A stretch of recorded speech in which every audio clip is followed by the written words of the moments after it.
En una colina al sur de Louisville, Kentucky, el aire todavía huele a desinfectante. El edificio que se alza allí fue, durante medio siglo, un símbolo de esperanza y una fábrica de muerte. Lo llamaron Waverly Hills Sanatorium, pero quienes trabajaron entre sus muros lo recuerdan con otro nombre: la fábrica de la tuberculosis.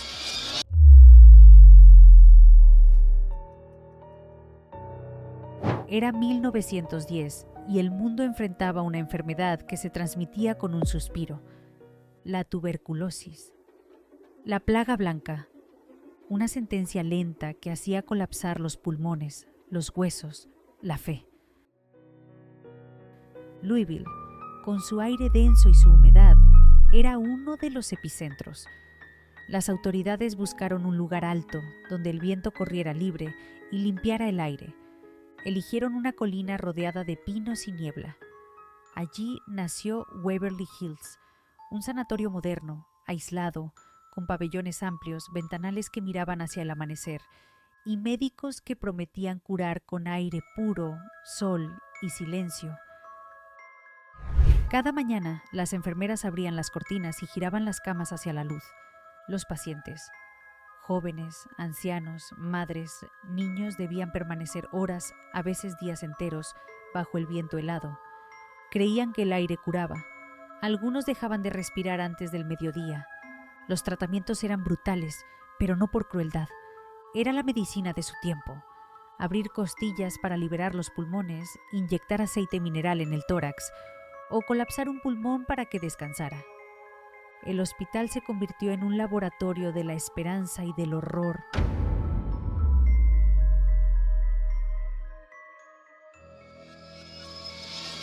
Y en el corazón del edificio, bajo las salas de cirugía, se construyó algo que aún hoy sigue generando escalofríos: un túnel subterráneo de 180 metros que conectaba el hospital con la base de la colina. Oficialmente, era una vía de servicio, pero los empleados lo llamaban el túnel de la muerte. Cuando un paciente moría, lo bajaban por allí para evitar que los demás vieran los cadáveres. A veces, los camilleros descendían decenas de cuerpos en un solo día. Con el tiempo, el eco de los pasos se volvió indistinguible del sonido del viento. A mediados de los años 20, Waverly Hills alojaba a más de 400 pacientes. Las salas estaban siempre llenas, las paredes manchadas por la humedad y la tos. El hospital tenía su propia granja, lavandería e incluso un pequeño cine para los internos. Era una ciudad suspendida sobre la enfermedad. Y como toda ciudad tenía reglas, los visitantes estaban prohibidos, las cartas se revisaban y nadie podía salir sin permiso médico. Una enfermera escribió en su diario: «He aprendido a distinguir la tos de los vivos y la tos de los que ya no volverán a dormir».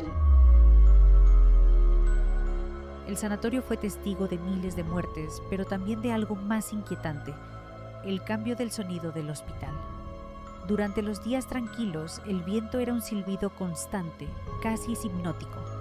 Pero por las noches, las enfermeras comenzaron a notar algo distinto: una respiración que no pertenecía a nadie.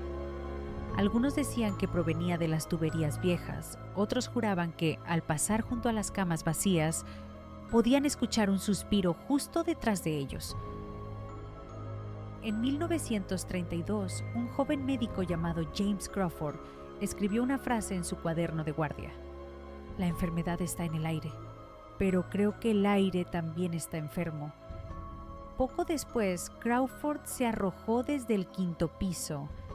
El informe médico lo atribuyó a agotamiento, pero las enfermeras hablaron de otra cosa: de una presencia, de la sensación de ser observadas mientras preparaban las bandejas de instrumentos, de voces que repetían muy despacio: «Respira, respira». La tuberculosis fue finalmente derrotada con la llegada de la estreptomicina en los años 50. Waverly Hills cerró sus puertas como sanatorio en 1961, pero el edificio se negó a morir. Primero se convirtió en un geriátrico estatal, luego en un asilo mental de bajo presupuesto.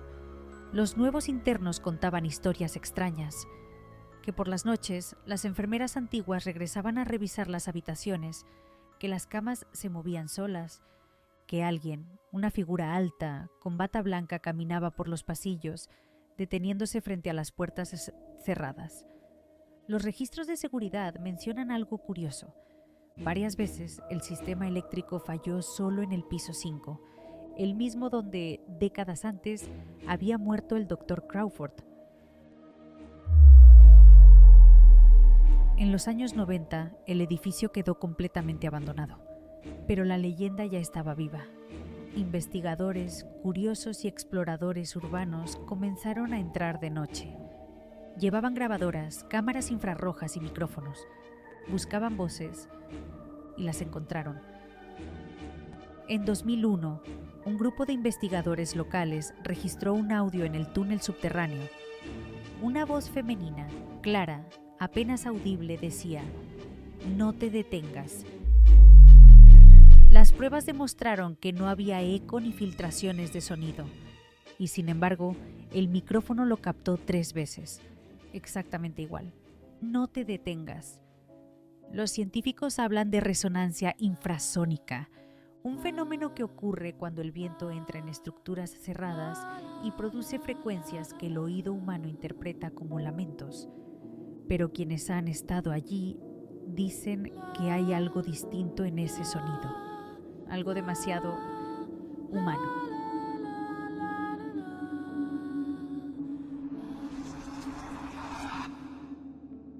El túnel de la muerte sigue en pie.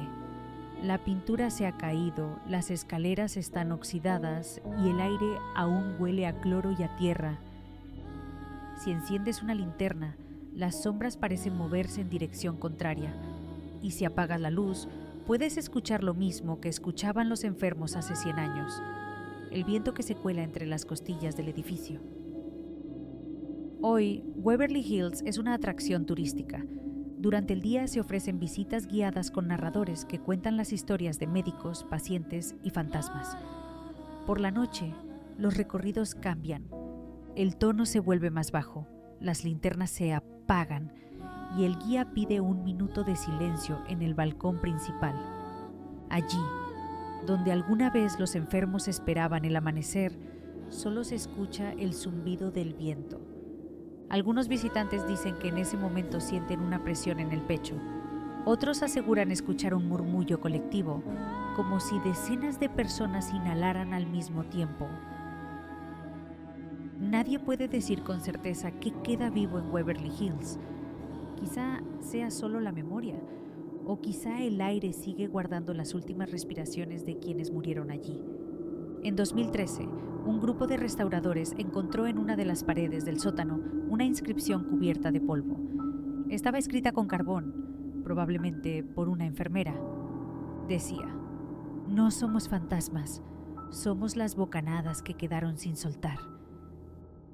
El hospital Waverly Hills fue construido para curar, pero terminó convirtiéndose en un espejo del miedo humano. Nos recordó que incluso las mejores intenciones pueden dejar cicatrices que la ciencia no borra, y que cuando la desesperación se mezcla con la fe, nace una forma de oración que nunca se apaga. Hoy, los pasillos están vacíos, pero a veces, al caer la tarde, cuando el viento sopla desde el oeste, el viejo edificio parece respirar otra vez.